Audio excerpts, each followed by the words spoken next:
Hi viewers, welcome to our channel. ప్రస్తుతం మనతో పాటు భారద్వాజ్ గారు సీనియర్ జర్నలిస్ట్ ఉన్నారు. వారితో ఒకసారి మాట్లాడదాం. సార్ నమస్కారం. సార్ నమస్తే అండి. సార్, బోరగడ్డ అనిల్ ఒక సెల్ఫీ వీడియో తీసి రిలీజ్ చేసి వదిలేరు సార్. అది ఇప్పుడు సోషల్ మీడియాలో తెగ వైరల్ అయిపోతుంది. అంటే పవన్ కళ్యాణ్ గారు, లోకేష్ గారు తనని చంపే ప్రయత్నాలు చేస్తున్నారు, వాళ్ళ దగ్గర నుంచి నాకు ప్రాణహాని ఉందంటూ ఆయన ఏడుస్తూ మరి ఒక వీడియో అయితే రిలీజ్ చేశారు. సో ఇప్పుడు ఆ వీడియో మొత్తాన్ని కూడా వైసీపీ వాళ్ళు వైరల్ చేస్తున్నారు. అటు టీడీపీ వాళ్ళు దానికి కౌంటర్ చేస్తూ వాళ్ళు వీడియోస్ ని పోస్ట్ చేస్తూ మాట్లాడుతున్నారు. మరి ఆ వీడియో పైన, ఆయన మాటల పైన మీ ఒపీనియన్ సార్? అంటే తను ఒక ఒక డాక్టర్ గారు, ఆయన మదర్కి చాలా ప్రమాదం ఉంది, ఆవిడ్ని అపోలో తీసుకెళ్ళాలి అంటే గుంటూరులో కాదు ఇంకెక్కడికో తీసుకెళ్ళి ప్రత్యేక వైద్యం చేయించాలి, హైదరాబాదో మెడ్రాసో తీసుకెళ్ళాలి అన్న టోన్లో ఏదో లెటర్ రాశారు అనేది. ఆ లెటర్ ఆధారంగా ఆయనకు ఇంటరమ్ బెయిల్ వచ్చింది. ఆ లెటర్ బోగస్ అనేది వీళ్ళు కనిపెట్టారు. నిజానికి అవసరమా? ఆయన కోర్టుకు సమర్పించాడు, కోర్టు వారు కన్సిడర్ చేశారు, బెయిల్ వచ్చేసింది. దాని మీద మీడియా ఇంట్రెస్ట్ చూపించి వెళ్ళి ఆ డాక్టర్ గారిని కలిసి, అయ్యా మీరే ఇచ్చారా ఇది అని అడిగి, వారు ఇవ్వలేదు అనే విషయం వీరే తెలుసుకుని రకరకాల ఛానల్స్లో దాన్ని ప్రదర్శించి, బలానా డాక్టర్ గారి దగ్గర నుంచి ఓ బోగస్ సర్టిఫికేట్ తీసుకొచ్చి వీరు బెయిల్ పొందారు అని మీడియా ఇంట్రెస్ట్తో బయటకు వచ్చినటువంటి వార్త. ఇప్పుడు ఈ వార్తల ఆధారంగా కోర్టు వారు అతని బెయిల్ క్యాన్సిల్ చేసి ఇమ్మీడియట్గా అరెస్ట్ చేసి జైల్లో వేయాలి అనేది ప్రోగ్రాం. అందుకని అతనికి ఎవరికి బెయిల్ వచ్చినా కానీ ఆ బెయిల్ తాలూకా బెయిల్ కోసం వీళ్ళు సబ్మిట్ చేసినటువంటి డాక్యుమెంట్స్ని మీడియా స్క్రూటినీ చేయటం అనేది ఇంతకుముందు లేదు, ఇప్పుడు మొదలైంది కొత్తగా. ఒకవేళ అతను ఫాల్స్ సర్టిఫికెటే పెట్టి ఉండొచ్చు, కాదని నేను అన్నాను, అది తప్పే. కానీ ఆ తప్పుని నిర్ధారించాల్సింది కోర్టు. కోర్టు వారు వెరిఫికేషన్కి పంపించి అది వాస్తవం కాదు అని తేలితే అప్పుడు బెయిల్ క్యాన్సిల్ చేయటం అనేది పద్ధతి. కానీ కోర్టు నుంచి కూడా వెళ్ళింది, ఆదేశం వెళ్ళింది. కానీ దానికంటే ముందే మీడియా దీని మీద అత్యుత్సాహం చూపించి, ఏది కూటమిని భుజానేసుకుని మోస్తున్నటువంటి మీడియా దీనిలో చాలా ఇంట్రెస్ట్గా వెళ్ళి పరిశూ చేసి దాని మీద కథనాలు వెలువరించి, ఈ కథనాల వెలుగులో కోర్టుని మేల్కొల్పి కోర్టు నుంచి ఆ రకమైన ఆదేశాలు వెళ్ళేలాగా ఆర్గనైజ్ చేసి ఇంత కష్టపడ్డారు. అంటే పోలీస్ స్టేషన్ నుంచి పోలీసులు ఇన్వాల్వ్ అయ్యారు ముందు. అంటే మీడియాలో కథనాలు రావటం మొదలయ్యాక ఇదే క్రమంలో పోలీసులు కోర్టు కంటే ముందే పోలీసు వారు వెళ్ళి ఆ డాక్టర్ గారిని అడిగారు. మీడియాలో కథనాలు వస్తున్నాయి, పోలీసు వారు వెళ్ళారు, పోలీసు వారు అదే నిర్ధారించుకుని బయటకు వచ్చారు. దాని మీద మళ్ళీ మీడియా కథనాలు, ఈ వెలుగులో కోర్టు వారు మేలుకొని ఏం జరుగుతోంది అని చెప్పేసి వాళ్ళు ఎంటర్ అవ్వటం, ఇలా నడిచింది కథ. కాబట్టి అంటే వైసీపీ వాళ్ళని అరెస్ట్ చేయాలి, వైసీపీ వాళ్ళని బయటకు రానివ్వకూడదు, వాళ్ళని జైల్లోనే ఉంచాలి అనే విషయంలో ఎంత ఆతృత పడుతున్నారు కూటమికి సంబంధించిన వాళ్ళు. కూటమి పార్టీలే కాదు, కూటమిని భుజాన మోస్తున్నటువంటి మీడియా కూడా. మీడియా విపరీతమైనటువంటి అత్యుత్సాహంతో ఉంది. అంటే ఎంత ఉత్సాహంగా ఉన్నారంటే వీళ్ళు, అతన్ని అరెస్ట్ చేస్తే చాలదు, నాలిక కొయ్యాలి అని ఒక మెయిన్ స్ట్రీమ్ ఛానల్, ఒక శాటిలైట్ ఛానల్ తాలూకా యూట్యూబ్లో వచ్చినటువంటి థంబ్నెయిల్, అతన్ని కోర్టుకు పెడితే చాలదు, నాలిక కొయ్యాలి అనేది కోరిక, థంబ్నెయిల్ అన్నమాట. అది మాట్లాడారు లోపల. ఆ లెవెల్లో ఇంత ప్రోగ్రాముడుగా మీడియా వ్యవహరించడం అనేది గతంలో ఎన్నడూ లేదు, ఇప్పుడే చూస్తున్నాం. అది పౌసానికి సంబంధించి. అలాగే వర్మ గారికి నోటీసులు సర్వగానే అరెస్ట్ అయిపోయాడు, జైల్లో పెట్టారు, ఆయన్ని చితక్కొట్టేస్తున్నారు, 3rd డిగ్రీ అమలు చేశారు, 4th డిగ్రీ అమలు చేశారని విపరీతంగా ప్రచారం. ఆయన ప్రకాష్ రాజు ఫామ్ హౌస్లో దాక్కున్నాడని కాదు, ఇంకా ఎక్కడికో వెళ్ళిపోయాడని, బాంబేలో ఎవరింట్లో ఉన్నాడో ఇక్కడ దాకా చేశారు హడావిడి. ఈ క్రమంలోనే ఆయన మీద ఏదో బాంబేలో కేసు ఉంటే దానికి సంబంధించిన వివరాలు సేకరించి ఇంత ఉత్సాహం ప్రజా సమస్యల మీద పెట్టరేంటి వీళ్ళు, నాకు అర్థం కాదు. ఇది తప్పని నేను అంటలేదు, న్యూస్గా మీకు ఎందుకు ఆ ఏరియాలో ఎక్కువ ఫోకస్ పెడుతున్నారు అనేది. ప్రజల సమస్యల గురించి మీరు ఈ మధ్య కాలంలో ఎప్పుడైనా స్పందించి సీరియస్గా ప్రభుత్వాలను నిలదీశారా? ప్రభుత్వమే మాది అని అనుకుంటున్నారా? ప్రభుత్వానికి కళ్ళు కాళ్ళు చెవులు అన్నీ మేమే అనుకుంటున్నారా? అంటే గవర్నమెంట్ మీడియాగా మారిపోయిందా ఇది? ఇలా ఉంది పరిస్థితి. ఈ క్రమంలోనే వీళ్ళ సంపాదకీయాలు కావచ్చు, వీళ్ళ ఛానల్స్లో ప్రసారం అయ్యేటువంటి వార్తలు కావచ్చు, వీళ్ళ డిస్కషన్స్ కావచ్చు, ఇన్ టోటల్ అదే టోన్లో నడుస్తున్నాయి. అంత కక్షపూరితంగా ఎందుకు వ్యవహరించాల్సి వస్తుంది? కోర్టు చూసుకుంటుంది కదా. రాంగ్ డాక్యుమెంట్స్ పెట్టి బయటకు వచ్చిన వాళ్ళు కొన్ని వందల మంది ఉండుంటారు.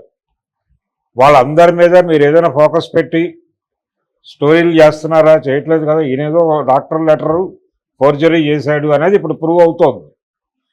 ఇప్పుడు దాని మీద ఎప్పుడైతే వీళ్ళందరూ మూకుమ్మడిగా ప్రోగ్రాం మొదలుపెట్టారో వెంటనే అతను ఒక వీడియో చేసి బయటకు పంపించాడు. అయ్యా నాకు ప్రమాదం ఉంది అని. ప్రమాదం ఉంది అనుకోవడానికి వాతావరణం కల్పిస్తున్నటువంటి సూచనలు ఇవి చాలు కదా. ఈ సూచనల ఆధారంగా వారు ఇప్పుడు ఆ భయంతో నోరు విప్పి ఒక వీడియో పెట్టాడు, ఎందుకైనా మంచిదని. అంటే వీడియోలు పెట్టిన వాళ్ళందరూ వాళ్ళకేదో ప్రమాదం ఉంది అని వాళ్ళు అనుకుంటే పెడతారు. ఆ ప్రమాదం ఉండొచ్చు, ఉండకపోవచ్చు. ఈ వీడియో చూసి అవుతారేమో అని ఒక ఆశ, ఎవరైనా తనకు తోడొస్తారేమో అని ఒక ఆశ, తన గురించి ఎవడైనా పట్టించుకుంటాడేమో ఆశ, దాంతో పెట్టుండొచ్చు. తప్పేం లేదు. చాలామంది పెడుతున్నారు కదా సెల్ఫీ వీడియోలు. సెల్ఫీ వీడియో పెట్టడము తప్పేం కాదు. దాన్ని ఎందుకు వైరల్ చేస్తున్నారో వాళ్ళకే తెలియాలి.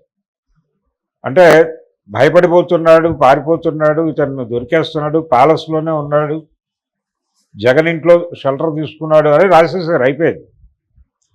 మరి అంత డీటెయిల్డ్గా మీకు జగన్ ఇంట్లో ఉన్నాడని తెలిసినప్పుడు లోపలికి వెళ్ళి అరెస్ట్ చేసి మొత్తం ఆ షెల్టర్ ఇచ్చిన వాళ్ళని, షెల్టర్ పొందిన వాళ్ళని అందరినీ తీసుకెళ్ళి లోపల వేసేసి కేసులు పెట్టేయచ్చు కదా అంటున్నాయి. ఎందుకు ఈ జనాలకి ఈ టెన్షను, గొడవ, న్యూసెన్స్ రోజు పొద్దున్నే? ఇంకొకళ్ళు కొడాలి నాని అరెస్టు అని చెప్పి ఒక ప్రముఖ ఛానల్ వాళ్ళు వేసేస్తారు, శాటిలైట్ ఛానలే. అది క్రెడిబిలిటీ ఉన్న న్యూస్ ఏమో అనుకుని గబగబా వెతుకుతారు జనాలు. కొడాలి నాని ఆల్మోస్ట్ అరెస్టు, ఆయన అనుచరుల మీద కేసులు బుక్ అయ్యాయి, ఇది వార్త. ఈ లెవెల్ ఎందుకు చేస్తున్నారు? ఎందుకు ఇంత? అంటే వైసీపీని ఇన్ టోటల్ జైల్లో పెట్టాలని మీ కోరుకుంటే ఒక జైలు కట్టించండి. వాళ్ళు కట్టించేసి వైసీపీ వాళ్ళందరినీ తీసుకెళ్ళి దానిలో పడేసి రోజు భోజనాలు పెట్టి టిఫిన్లు పెట్టి వాళ్ళని అక్కడ ఉంచండి. మీరు హ్యాపీ అయిపోవడమే కదా కావాల్సింది ప్రపంచానికి. ఇది మీడియా ఆకాంక్షగా మారింది. ఇది ప్రమాదం. జనరల్గా వాళ్ళు తప్పులు చేశారు, అరెస్టులు జరగచ్చు, అది వేరే గొడవ. ప్రపంచంలో ఇంకొక సమస్య లేనట్టుగా వైసీపీ వాళ్ళ అరెస్టుల మీద ఎందుకు మీడియా ఇంత కేంద్రీకరించి పనిచేస్తోంది అనేది అనుమానం. ఈ అత్యుత్సాహం చూస్తే ఇది ఇవన్నీ ప్రభుత్వ ఛానళ్లుగా, ప్రభుత్వ పేపర్లుగా మారిపోయినాయి అంటానికి ఇంతకంటే ఉదాహరణ అక్కర్లేదు. అంత హడావిడి చేయాల్సిన అవసరం ఉందా? అవతల వాళ్ళు మాట్లాడేదాన్ని మీరు అసలు వినిపించరా? వాళ్ళు మీరు ఎప్పుడైతే ఒక స్టాండ్ తీసుకుని దూకుడుగా వ్యవహరిస్తున్నారో అదే టైంలో వాళ్ళు కూడా అంతే దూకుడుగా వ్యవహరిస్తున్నారు. ఏది? వైసీపీ తాలూకా కూడా ఓ ఛానల్ ఉంది కదా, వాళ్ళు కూడా చాలా అగ్రెసివ్గానే పెడుతున్నారు. అంటే ఈ రేంజ్లో పెడితే తప్ప కుదరదు అనేటువంటి వాతావరణం వీళ్ళు కల్పించారు. వీళ్ళు కల్పించడంతో వాళ్ళు కూడా డిస్కషన్స్లో మీడియాకి రాజకీయాలకి ఉండాల్సినటువంటి లైన్ క్రాస్ చేసి వాళ్ళు కూడా రాజకీయ వ్యాఖ్యానాలు చేసేస్తున్నారు. పొలిటికల్ మోటోతో మాట్లాడటం వేరు, రాజకీయాల మీద క్రిటికల్గా మాట్లాడటం వేరు. వాళ్ళు క్రిటికల్గా మాట్లాడటం మానేసి రాజకీయాలు బయాస్డ్గా మాట్లాడేస్తున్నారు. ఎక్కడ? వాళ్ళ పేపరు, వాళ్ళ ఛానల్లో కూడా వీళ్ళు ఎలా ఉన్నారో వాళ్ళు అలాగే అవకతప్పని పరిస్థితి, అనివార్యత క్రియేట్ చేశారు. నిజానికి వీటిని ఎదుర్కోవడానికే వాళ్ళు అవి పెట్టారు. ఈ రోజున కాదు, కాంగ్రెస్ పార్టీ ఉన్న రోజుల్లోనే తెలుగుదేశం పార్టీకి విపరీతంగా మీడియా సపోర్ట్ ఉంటుంది, కాంగ్రెస్కి మీడియా సపోర్టు డొల్లా, అందుకని మనం ఇమ్మీడియట్గా ఒక పేపరు ఛానల్ పెట్టాలి అని వాళ్ళు చంద్రబాబు నాయుడు గారు ఆ రోజుల్లో అంటే 99 ఎన్నికల్లో గెలిచినప్పుడు అనుకుని ఆ రోజు నుంచి వేసిన పునాదే సాక్షి, లేకపోతే సాక్షి ఛానల్. కాబట్టి ఈ మొత్తం సినిమాకి వెనకాల ఉన్నది డ్రైవ్ చేసింది తెలుగుదేశం మీడియాని. అదే ఇప్పుడు కీలక పాత్ర పోషిస్తుంది. హడావిడి మీడియా ట్రయల్స్ అంటున్నాం. మీడియా ట్రయల్స్ నడిపేస్తున్నారు ఈ ఇతని మీద, బుర్రగడ్డ మీద నడిపేస్తున్నారు. అతను ఏ క్షణమైనా అరెస్ట్ అయిపోవచ్చు, దొరికేశాడు, ట్రేస్ అయిపోయాడు, ఈ పద్ధతిలో వెళ్తోంది. ప్యాలెస్లో ఉన్నాడు, ఇంకో 10 నిమిషాల్లో అరెస్టు అని చేయించేయండి మీరు. అంటే పోలీసు వ్యవస్థ మీడియా కలగలిసిపోయి కోర్టులను కూడా ఇన్ఫ్లుయెన్స్ చేసేసి నానా గందరగోళం చేసేస్తున్నాడు. ఈ గందరగోళం మీడియా చేయటం అంటే పోలీస్ స్టేషన్కి వెళ్ళి పోలీసు వారు చెప్పిన వార్త రాసేటువంటి మీడియా పోలీసులకి టార్చ్ లైట్ వేసి ఇదిగో అని చూపించే పరిస్థితికి వెళ్ళింది. కాబట్టి ఇది ఒక రకంగా డెవలప్మెంట్ అనుకుంటే ఈ డెవలప్మెంట్ మిగిలిన సెక్టార్లలో కూడా రావాలి కదా. కూటమి ప్రభుత్వం ప్రజలకి చేస్తానని చెప్పినవి చేయలేకపోతున్నవి, వీటి మీద ఎక్కడా ఫోకస్ కనబడదా మీడియాలో. టోటల్ కేంద్రీకరణ జగన్ మీద target, Jagan target, YCP target. ఈ ప్రోగ్రాంలో భాగంగానే వాళ్ళు అన్ని విషయాలు అంటే మొన్న రంగన్న అని ఒక వాచ్మెన్ చనిపోయాడు అక్కడ, దాని మీద రకరకాల కథనాలు, డ్రైవ్ చేయటం ఓపెన్గా చెప్పేసుకుంటున్నారు. మేము బలానా అని చాలా నేకెడ్గా ఇంత ఓపెన్గా మీడియా మాట్లాడుకోవటం అనేది గతంలో లేదు. ఇది ప్రపంచం మొత్తం ముందు చాలా అసలు ఏమాత్రం మొహమాటం లేకుండా మాట్లాడేస్తున్నారు.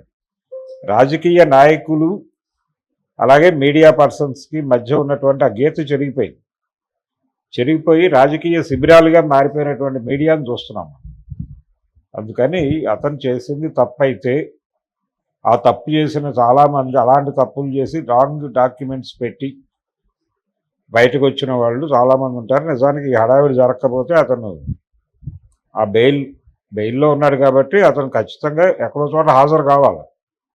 ఆ హాజరు అవ్వటము, దానికి సంబంధించినటువంటి లీగల్ ఇష్యూస్ ఏవో చూసుకునేవాడు అతను.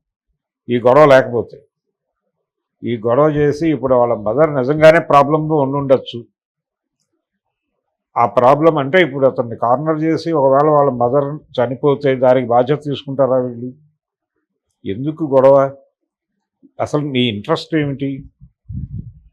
అతను పొలిటీషియన్ రాంగ్ తప్పు చేశాడు, ఒక వార్త వేసి వదిలేయి.